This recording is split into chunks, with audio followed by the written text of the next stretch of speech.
Annihilation of Caste with a reply to Mahatma Gandhi.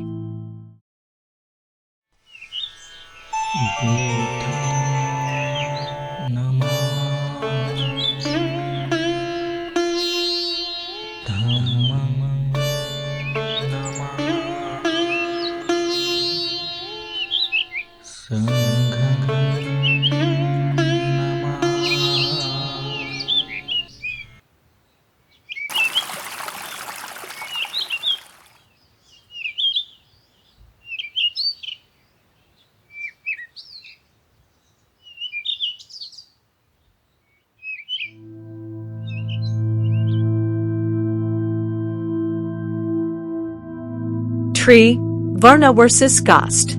Shri Sant Ramji of the Jat-Pat-Todak Mandal of Lahore wants me to publish the following. I have read your remarks about Dr. Ambedkar and the Jat-Pat-Todak Mandal, Lahore. In that connection, I beg to submit as follows.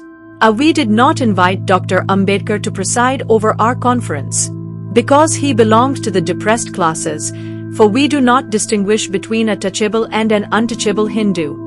On the contrary, our choice fell on him simply because his diagnosis of the fatal disease of the Hindu community was the same as ours, i.e. he too was of the opinion that caste system was the root cause of the disruption and downfall of the Hindus. The subject of the doctor's thesis for doctorate being caste system, he has studied the subject thoroughly. Now the object of our conference was to persuade the Hindus to annihilate castes, but the advice of a non-Hindu in social and religious matters can have no effect on them. The doctor in the supplementary portion of his address insisted on saying that that was his last speech as a Hindu, which was irrelevant as well as pernicious to the interests of the conference. So we requested him to expunge that sentence, for he could easily say the same thing on any other occasion. But he refused, and we saw no utility in making merely a show of our function. In spite of all this, I cannot help praising his address, which is, as far as I know, the most learned thesis on the subject and worth translating into every vernacular of India. Moreover, I want to bring to your notice that your philosophical difference between caste and varna is too subtle to be grasped by people in general, because for all practical purposes in the Hindu society, caste and varna are one and the same thing, for the function of both of them is one and the same, i.e. to restrict intercaste marriages and inter-dining. Your theory of varnavavastha is impracticable in this age, and there is no hope of its revival in the near future. But Hindus are slaves of caste and do not want to destroy it. So when you advocate your ideal of imaginary varnavastha, they find justification for clinging to caste.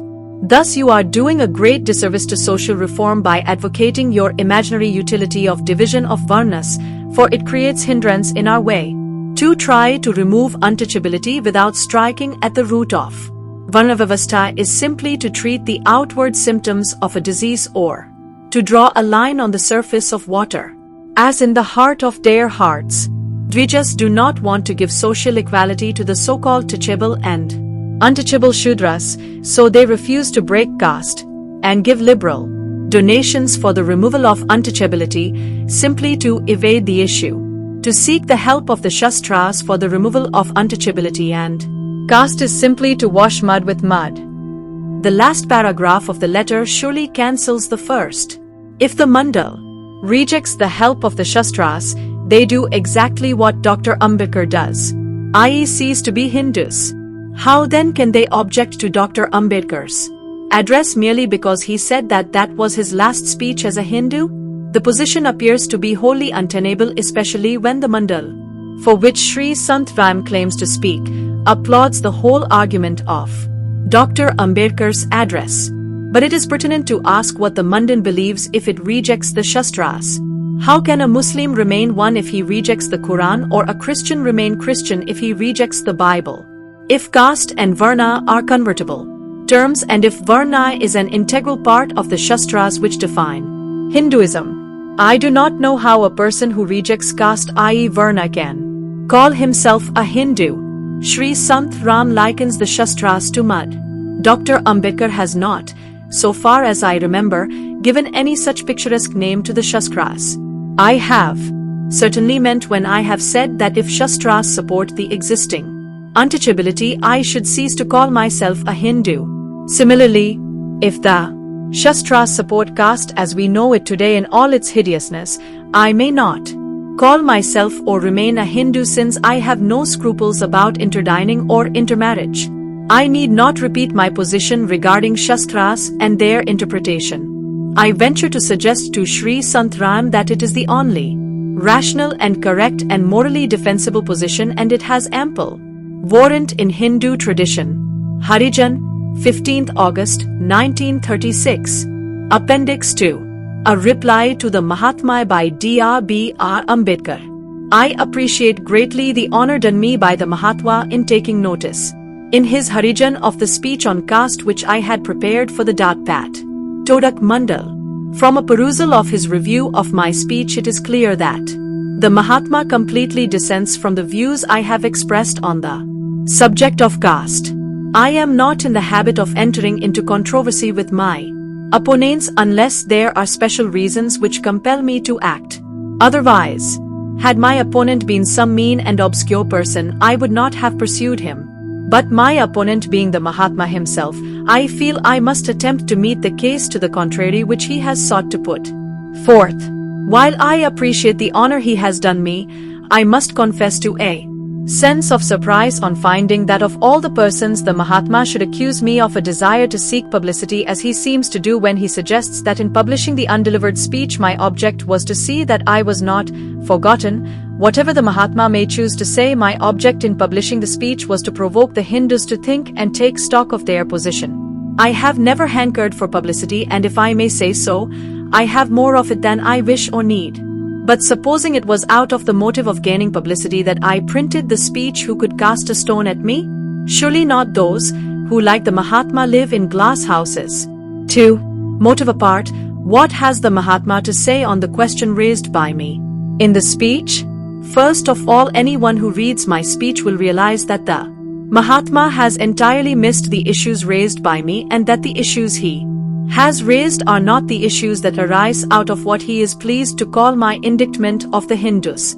The principal points which I have tried to make out in my speech may be catalogued as follows. 1. That caste has ruined the Hindus. 2. That the reorganization of the Hindu society on the basis of Chatuvarna is impossible because the Varna is like a leaky pot or like a man running at the nose. It is incapable of sustaining itself by its own virtue and has an inherent tendency to degenerate into a caste system unless there is a legal sanction behind it which can be enforced against everyone transgressing his Varna. 3.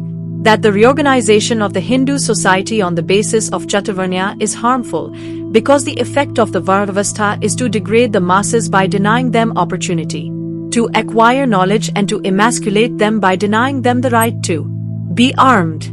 4. That the Hindu society must be reorganized on a religious basis which would recognize the principles of liberty, equality and fraternity. 5. That in order to achieve this object, the sense of religious sanctity behind caste and Varna must be destroyed. 6. That the sanctity of caste and Varna can be destroyed only by discarding the divine authority of the Shastras. It will be noticed that the questions raised by the Mahatma are absolutely beside the point and show that the main argument of the speech was lost upon him.